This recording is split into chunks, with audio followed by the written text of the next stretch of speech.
Hey, can we talk about season 16 Snatch Game for a second? Because there is something that is bothering me about this Snatch Game. And I'm talking about the winner of this Snatch Game, Plain Jane. So if you haven't heard yet, there is a contestant on Drag Race season 16, Plain Jane, that just won Snatch Game by impersonating or imitating Serbian pop singer Jelena Karleusa. If you don't know who Jelena Karleusa is, that's okay because nobody else did.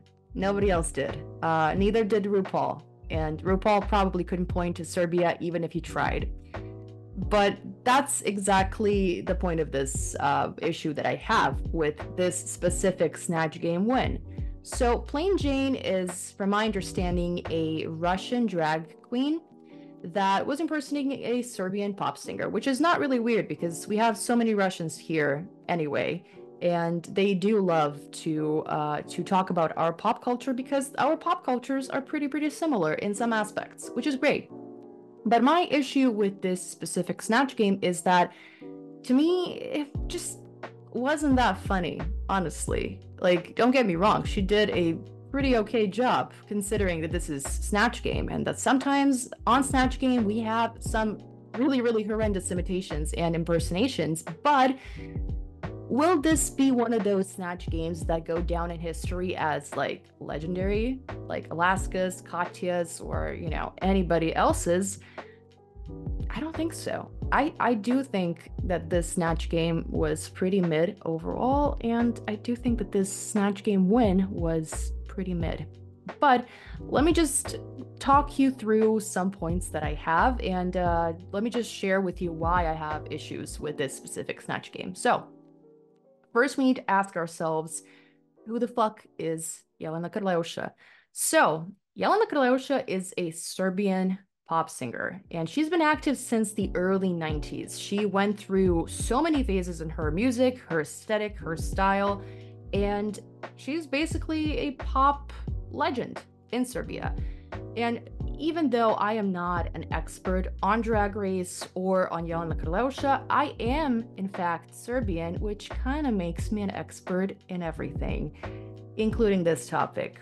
So Jelena Karleusa is a very controversial public figure in Serbia, and how I would describe her is she is the closest thing that us Serbians have to Azalea Banks.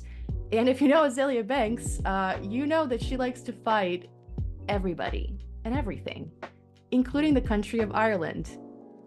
Jelena didn't really come that far, but she did fight with a lot of people, sometimes provoked, sometimes unprovoked. And she has this like legendary feud with a co-star and also a legendary pop and folk singer, Ceca Ražnatović, which is like a feud that is like gonna go down in Serbian history as probably one of the biggest feuds in music and pop culture in general, right?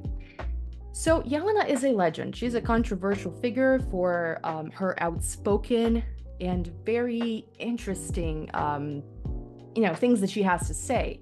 Sometimes she's like straight to the point. Sometimes she says some things that are incredibly poignant and really progressive for Serbia.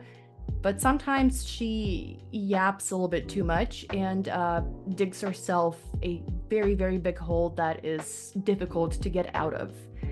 In this case, she does more good than evil, obviously, but some of her fans do not want to forgive her for associating with the current political party that is, basically in charge right now in Serbia.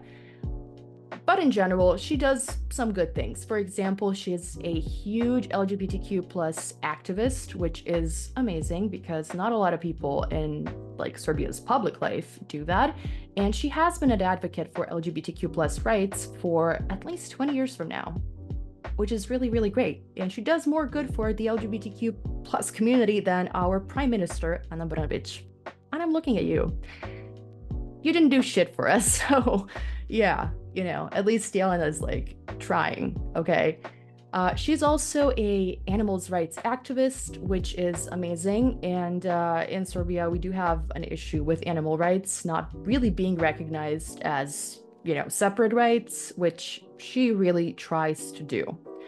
But all in all, she's a very interesting figure. And as I said, she's our version of Azalea Banks. And when I say that, I do think that she is very funny. She has a very specific sense of humor. She has a specific aesthetic. She really kind of blends a lot of different things into her humor. And she's never really boring, which is amazing. When it comes to this Snatch Game, I do have to say that Plain Jane kind of misrepresented her character, because I thought that the character was very bimboified. You know what I mean?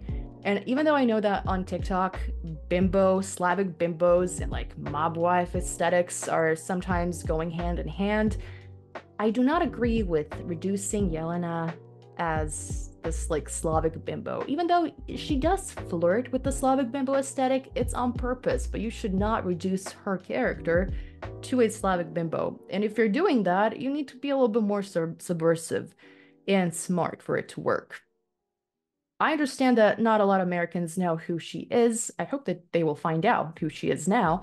But I do believe that, Plain Jane did a good job of, making RuPaul, 65-year-old RuPaul, boomer RuPaul laugh, which, you have to basically apply specific types of jokes to make him laugh. And she did that. She did that, even though the jokes were kind of like a low-hanging fruit type of jokes. Usually stuff about the Civil War that happened 30 years ago, and just Slavic stereotypes, because hey, those are so funny, especially when Americans laugh at them. But yeah, that is kind of my opinion. I do have to say, congratulations, Plain Jane. I don't think that you were that funny, but I do congratulate you for your win. And I do hope that, you will do Jelena justice in your next impersonation of her, if you ever do that. Also, I wanted to say that giving her a very strong Russian accent and playing into the whole like Slavic Eastern European stereotypes is, to me, as somebody who lives in Serbia, is a little bit tired. I understand that, Americans have this like thing for Cold War memorabilia, but it is, a little bit tired at this point, and I wish we leave that humor alone. I wish we just move on from that humor, which I don't think that's going to happen anytime soon in America, but I just wish that we would find more nuanced ways to talk about things that are pretty serious, which, yeah, you can talk about them. You just need to be a little bit more witty about them. That is all that I wanted to say. I really hope you enjoyed my video, and if you did, please like and subscribe, and wait for other videos, because you never know, I might post something out of the blue. So stay tuned. Bye-bye.